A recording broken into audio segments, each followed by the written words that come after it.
Alors, je suis avec Robin et William qui vont nous parler de The Dreamer qui se joue au théâtre de la Tache d'encre à 20 h du 5 au 26 juillet, sauf les mercredis. Bonjour à vous deux. Bonjour. Bonjour. Alors, de quoi parle la pièce? Alors The Dreamer, c'est l'histoire d'un jeune homme qui est un petit peu perdu dans sa vie, qui cherche la célébrité et à retrouver sa mère. Il est persuadé qu'elle est devenue une grande chanteuse à Broadway et donc il décide de partir là-bas, à Broadway, pour la retrouver. C'est vraiment un voyage initiatique, un voyage assez intérieur où pendant ce voyage, le personnage va avoir des prises de conscience un petit peu compliquées. C'est un spectacle musical avec des chansons en différentes langues, anglais, français et espagnol. Et voilà. Pourquoi avoir choisi ce sujet de pièce en fait? J'ai écrit ce spectacle il y a quelques années et j'ai voulu parler de certaines choses qui m'étaient assez chères à l'époque. J'ai écrit ce spectacle quand j'étais au cours Florent. Et donc c'était avant d'être véritablement comédien et c'est au moment où on n'est pas sûr de pouvoir être comédien et je voulais un petit peu parler de ça, de cette recherche de célébrité. Je suis aussi intéressé, je trouve ça intéressant au théâtre de pouvoir relater des choses qui se passent dans la tête, dans nos têtes à nous, de relater les pensées des autres. Et j'ai voulu aussi parler de l'univers des comédies musicales qui m'est assez cher. J'ai commencé un peu avec les comédies musicales. Robin fait aussi des comédies musicales, il a fait la formation comédie musicale au cours Florent.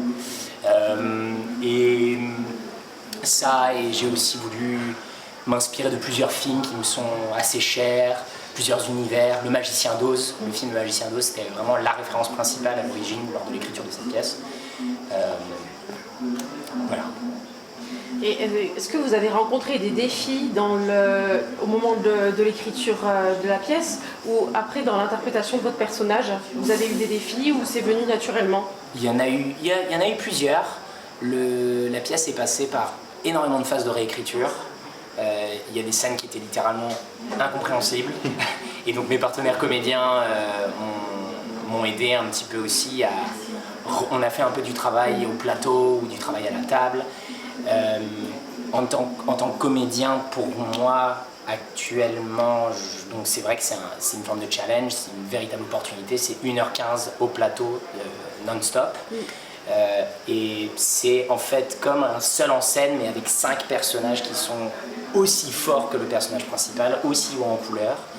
Là, on a notre Mr. Kelly, moi je joue Marlon, le personnage principal, et Mr. Kelly, c'est mon ami qui va m'accompagner lors de ce grand voyage. Ouais, Mr. Kelly, c'est le personnage qui lui connaît Broadway, connaît le milieu des comédies musicales et ce milieu new-yorkais. C'est un peu implicitement plus âgé, plus expérimenté que Marlon. Et du coup, ouais, ma propre culture de comédie musicale et mon amour pour ça, ça nourrit vachement le perso. Maintenant, ouais, les difficultés entre guillemets qu'il y a pu avoir dans la création du personnage, c'est que moi je suis le dernier arrivé de la troupe. Je suis arrivé en janvier sur ce spectacle-là, alors qu'effectivement ça fait 3 ans qu'il existe, et j'ai repris le rôle qui existait déjà pour un autre comédien qui ne pouvait pas être à Avignon cet été. Et donc il a fallu trouver un peu son équilibre et son emplacement entre ce qu'on comprend nous du personnage, ce que la metteuse en scène comprend du personnage, ce qui avait été créé initialement par le comédien. Et donc il faut respecter, rendre hommage à ce travail-là, tout en s'appropriant les choses, etc. En plus, il se trouve un comédien, Thomas Busson, qui a une corporalité très différente de la mienne, une physicalité, une façon d'être au plateau différente. Donc essayer de trouver le compromis et l'entre-deux entre ce qui existait, ce qu'on va proposer nous, faire son propre personnage dans quelque chose qui existait. C'est la première fois que je fais ça, moi, de la reprise de rôle, et c'est assez intéressant comme challenge, ça m'a bien plu. Il y a eu des hauts, des bas, des moments plus difficiles pour moi dans la création, mais aujourd'hui je crois qu'on a trouvé un équilibre plaisant pour tout le monde, pour créer quelque chose d'homogène, un personnage qui s'est intégré et qui peut donner la sensation d'avoir été là depuis le début quand en fait je suis le dernier arrivé. Et le personnage de Marlon, qui en apparence est un personnage qui me ressemble assez, était étonnamment plus challengeant que d'autres personnages que j'ai pu jouer, qui étaient assez éloignés de moi. Et c'est comment trouver cette composition de personnage dans un personnage qui est à mon âge, qui a dans l'écriture, il y avait à la même corporalité que moi, mais comment justement aller dans je vais pas incarner William Boutet, je vais vraiment incarner Marlon, ce personnage-là, et il y a eu des subtilités qui ont été à trouver durant la création de ce spectacle et de ce personnage. Donc il y avait des challenges plus complexes que d'autres aussi à ce niveau-là, concernant ce personnage-là aussi. Alors chacun, vous allez devoir trouver 3 mots pour résumer la pièce et vous ne devez pas prendre les mêmes mots. Et on va laisser de côté musique, théâtre, c'est trop facile ça. Ouais, on s'entend. À vous. Tu es là en premier. J'en ai un. Vas-y, fonce. Nuage. Ah, c'est l'autre qui a utilisé ça, j'aime bien. Comment ça s'appelle? Mince, clair-obscur. Insolite. Swing. Forêt. C'est drôle. J'aime bien ce jeu, c'est marrant. Et pour conclure, moi, le mien, voyage. Ouais, c'est bateau, mais ça marche. Oui. C'est un voyage. Ouais, c'est un voyage. Complètement un voyage. The Dreamer, c'est pour quel public? Nous, on a tendance, quand on tracte dans la rue, à pas trop le recommander en dessous de... On a dit 10 ou 12? Bah, sur eaux-là. Ticket-Off, c'est 12. En vrai, 10 ans, je pense que ça va. En fait, je pense que le spectacle, il est visible par beaucoup de gens. Oui. Paradoxalement, je crois que ça dépend plus de la sensibilité des parents que de la sensibilité des enfants. C'est surtout que on aborde des thèmes assez... comment dire, concrets, sombres, parfois, dans la construction psychologique de Marlon ou quoi que ce soit. Il y a des histoires de ses liens avec ses parents notamment qui sont parfois compliquées. Et du coup, on essaie de les aborder de manière frontale sans être figuratif. C'est pas trash, il n'y a rien de visuel au plateau, c'est pas gore, c'est pas machin. Mais les thèmes sont parfois durs et donc pour des parents qui voudraient préserver leurs enfants de ce genre de choses, on préfère mettre un avertissement. Maintenant, je pense que justement, on a fait un travail à la mise en scène, alors c'est pas nous, à la mise en scène, c'est Amélie Furo et Thomas Busson, pour parler de ces thèmes-là sans les rendre, je vais me contredire, mais sans les rendre frontaux au plateau, sans mettre dans la tronche du spectateur quelque chose qu'il n'aurait pas envie de voir ou quoi que ce soit. Donc c'est toujours suggéré, mais et c'est pour un public. Il faut avoir une sensibilité, je pense, au théâtre musical. Il faut apprécier ou supporter en tout cas que ça chante au plateau et que ça danse au plateau, parce qu'on ne se cache pas de faire ça. Et en même temps, je ne pense pas qu'il faille venir voir une comédie musicale comme on viendrait voir Starmania ou quoi que ce soit. On est avant tout une pièce de théâtre qui rend hommage à une culture du théâtre musical et à Broadway et compagnie, sans prétendre en avoir ni les moyens ni la virtuosité. Je dis pas qu'on n'est pas virtuose, je veux dire que la virtuosité sur les numéros musicaux, c'est pas 40 danseurs en foufou à paillettes qui font des trucs, c'est nous qui rendons hommage. Et donc, faut être intéressé par ça. Et je pense, par les voyages initiatiques, les questionnements sur soi, tout ça, c'est des thématiques qui sont fortes dans notre spectacle, donc je pense que ça peut plaire à un public comme ça. C'est ça, c'est à la fois assez accessible, je pense, au niveau du grand public. Mais aussi pour les personnes qui aiment les spectacles un peu plus étranges, un peu plus décalés. Il va pas forcément là où on l'attend. Ça a été écrit de cette manière. Bon, je pense qu'il y a beaucoup de spectacles qui sont faits justement pour pas être prévisibles. Mais je voulais faire quelque chose d'assez différent au niveau de l'écriture, faire se rencontrer plusieurs univers aussi différents. Donc aux amateurs de comédie musicale, je pense, mais aussi aux amateurs de spectacles assez différents, aux amateurs de drames familiaux. Il y a quand même une histoire familiale derrière tout ça. Il y a beaucoup de choses aussi qui sont suggérées, qui ne sont pas forcément montrées, comme ce que tu as dit. Donc voilà.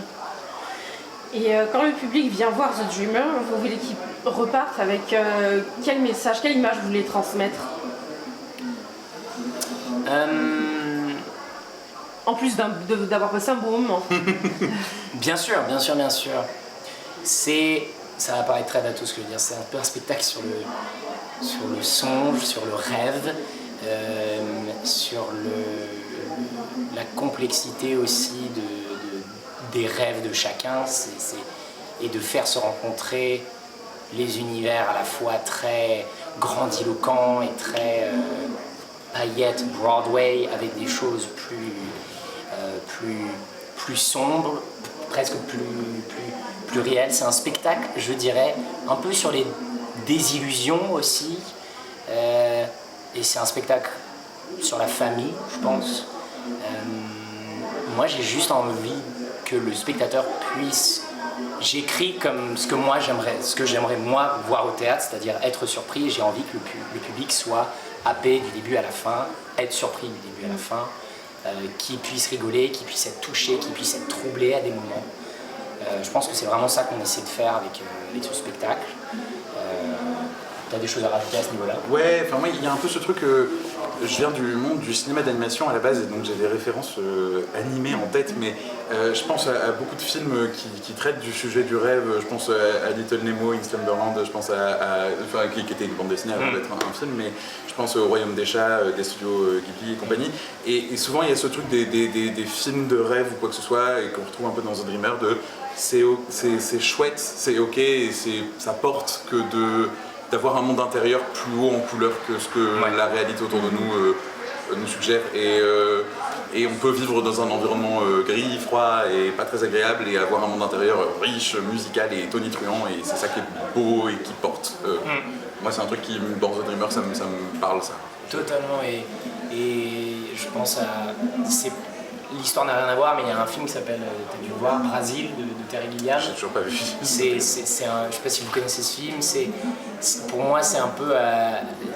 Terry Gilliam, c'est un peu un grand réalisateur de rêve, c'est-à-dire qu'il fait des choses qui sont assez barrées, assez burlesques, assez insolites, mais il y a des moments où tu as vraiment l'impression de rêver comme ça. Ou David Lynch, moi c'est une grande rêve, j'ai pas vu tous ses films, mais c'est une grosse rêve. Dreamer, il y a des moments comme ça. Il y a un peu des moments assez... le spectateur ne comprend pas du tout ce qu'il est en train de regarder à des moments, mais il accepte, il est pris dedans. Et ensuite, à la fin, tout prend un peu son sens. Et il y a un spectateur qui est venu, un pote de Margot, d'une des comédiennes, qui a dit « Moi, j'ai trouvé le spectacle très très cohérent dans sa folie, dans ses indices, dans ces choses insolites qui sont créées. » Et le théâtre, c'est un peu une opportunité pour ça. Au cinéma aussi, mais bon, au cinéma, il faut un peu plus d'effets spéciaux. Le théâtre, c'est assez fun à faire. Comment on fait pour montrer la rêverie, pour montrer les années 40, pour montrer d'autres époques avec les moyens du bord. Voilà. Allez, enfin la question professionnelle. Pourquoi un programmateur devrait-il s'intéresser à cette pièce ? Un programmateur devrait s'intéresser à cette pièce car elle est accessible, je pense, elle a un très grand nombre de personnes, et elle a la capacité à plaire et surprendre beaucoup de personnes. C'est pas un spectacle qu'on a l'habitude de voir. Moi je dirais que c'est vraiment je pense qu'il trouve son intérêt dans son côté très très surprenant. Toi Romain, cette question impressionnante. Non, mais c'est très pragmatique, mais on vient tous les deux de compagnies de théâtre qui a aussi l'habitude de faire avec des bouts de ficelle, parce que pas beaucoup d'argent, parce que pas beaucoup de moyens, et du coup on est entre guillemets intéressant parce que c'est terrible la phrase que je vais dire, mais on fait rêver à pas cher, c'est-à-dire qu'avec un plateau simple, avec des moyens ceux d'une jeune compagnie, on arrive à transporter, on arrive à faire voyager, et je pense que c'est une richesse aujourd'hui d'être des compagnies débrouillardes et qui arrivent à créer beaucoup avec peu, et je pense qu'on rentre là-dedans et qu'on fait voyager loin, fort, vivement, avec en fait pas grand-chose, et ça c'est une force, je pense, de notre compagnie. Eh bien, merci à vous deux. Merci beaucoup.